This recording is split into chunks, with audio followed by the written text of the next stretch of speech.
রাষ্ট্র সংস্কার আন্দোলনের সভাপতি বলেন, এস্টাবলিশমেন্ট ও তার অংশ হিসেবে নির্বাচন কমিশন দুই দলের মধ্যে নির্বাচনকে আটকে রেখেছে। এর ফলাফল হলো ৭১ ও একটি লিবারেল সোসাইটির পক্ষে ভোট দিতে চাইলে আপনাকে বিএনপির লুটপাট আর চাঁদাবাজি মেনে নিতে হবে। আবার ইসলামী সেন্টিমেন্ট থেকে কিংবা সংস্কারের পক্ষে ভোট দিতে চাইলে আপনাকে জামায়াতে ইসলামীর গণহত্যা চেপে যেতে হবে। হাসনায়েত কাইম বলেন, এই দুই ধারার বাইরে আপনি ৭১-এর পক্ষে, সংস্কারের পক্ষে, ২৪ ও ৯০-এর পক্ষে, লিবারেল সোসাইটির পক্ষে ভোট দিতে চাইলে আপনার সামনে কোনো অপশন নির্বাচন কমিশন রাখেনি। তুষার ভাইকে দিয়ে শুরু করতে চাই। স্বার্থ না আদর্শ?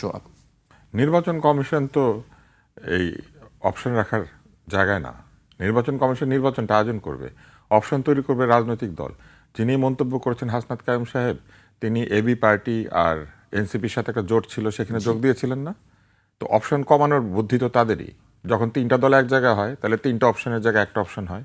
তারপর আবার তাদের ওই মোর্চা কী করেছে, সেই অপশন থেকে আরও অপশন কমিয়ে ফেলে দুই দল গিয়ে যোগ দিয়েছে জামাতে ইসলামের জোটে, যেখানে জামাতে ইসলাম, ইসলামী আন্দোলন, খেলাফত মজলিস, তাই না, এরা সবাই আছে। তারপরে আরও যারা ওই যে মামুনুল হক সাহেবের দল, হাফেজি হুজুর সাহেবের দল, সব আছে না ওখানে? তো ওরা আছে। তো অপশন কমানোর বুদ্ধিটা কে করেছে? হাসনাত কাইম সাহেবরাই করেছেন। ওনারা আলাদা আলাদা প্রার্থী দিতেন, এবি পার্টি আলাদা, তারপরে এনসিপি আলাদা, জামাত আলাদা, অন্য যারা আছে সবাই আলাদা আলাদা।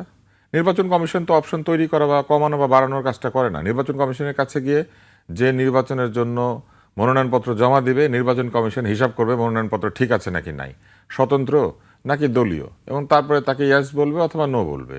এতটুকুই। নির্বাচন কমিশন সেই দায়িত্ব পালন করছে। হাসনাত কাইম সাহেবরা রাষ্ট্র সংস্কার করে এক বিরাট কাণ্ড করে দিয়েছেন না? তো এত যে সংস্কার করলেন, এই যে 15 মাস, 16 মাস, 17 মাস ধরে, এই সংস্কারের ফলাফল তো এইটা।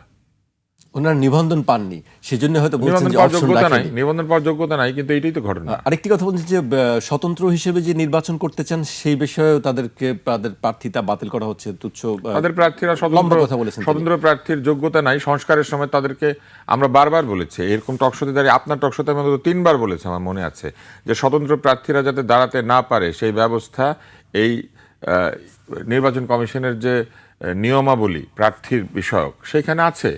1% ভোট আগের থেকে সই নিয়ে, voter number, NID, signature, phone number সহ 1% ভোটারের ভোট জমা দিতে হবে। যে আসনে ভোটার বেশি সেই আসনে স্বতন্ত্র প্রার্থী দাঁড়ানো আরও কঠিন। যে আসনে ভোটার কম সেখানে তবু কিছু হয়তো সম্ভব। ভোটাররা গড়ে 3.5 লাখ থেকে 5.5 লাখ ভোটার, সমস্ত সমস্ত যে আসন সেইখানে। তাহলে একটা 5 লাখ যদি গড়ে ধরেন ভোটার হয়, বা 4 লাখ, তাহলে মিনিমাম 4,000 ভোটারের এই ঘটনা লাগে। এবং নির্বাচন কমিশন কি করে, ওইখান থেকে দৈব চয়নের ভিত্তিতে 10 জনকে ফোন করে, এবং 10 জনের মধ্যে 1 জন বা 2 জন যদি না পাওয়া যায় অথবা উল্টাপাল্টা বলে, বাতিল করে দেয়। 4,000 লোকের মধ্যে থেকে মাত্র 10 জনের সাথে কথা বলে ওনারা পুরাটা বাতিল করে দেয়। ওনাদেরও তো 1%-এর সাথে কথা বলা উচিত। একটা প্রার্থীকে যেমন বাধ্য করছে 1% ভোটারের ভোট নিয়ে আসতে। আরও মজার ব্যাপার, এই 5 লাখ ভোটারকে সবাই ভোট দিতে যাবে? তা তো যাবে না। ওই আসনে দেখা যাবে 40%, 50%, ম্যাক্সিমাম 70% ভোটার যাবে। তাহলে একটা 5 লাখ ভোটারের যদি ভোট কেন্দ্র হয়, তাহলে 3.5 লাখ যাবে ভোট দিতে। তাহলে তো এই 1% হওয়া উচিত 3,500। ওনারা ধরে নিচ্ছে সকল ভোটার ভোট দিতে গেলে সেইটার 1%-এর সিগনেচার সহ হাজির হতে হবে। তাসনিম যারা পর্যন্ত আটকে গিয়েছে। তো এই কাণ্ড যখন হয়েছে, ওনারা যে সংস্কারের এত দাবি দেওয়া নিয়ে ঐকমত্য কমিশন, আলী রিয়াজ সহ আরও কত কত লোক বিদেশ থেকে আমদানি করা, দেশ থেকে পয়দা করা, ওনারা যে যোগ দিয়েছিলেন, ওনারা তখন এই সংস্কারগুলো চান নাই কেন? জুলাই সনদের সংস্কারের আগে তো নির্বাচনের পদ্ধতি সংস্কার করা দরকার ছিল। এখন ওনারা নির্বাচন কমিশনকে দোষী করছেন। নির্বাচন কমিশনকে আইনের বাইরে কিছু করছে। এই আইন বদলানোর দায়িত্ব কার ছিল? এই প্রশ্নটি আমি গত কয়েকদিন ধরে ওনারা একেবারে শুরুতেই রাষ্ট্র সংস্কার করে ফেলে।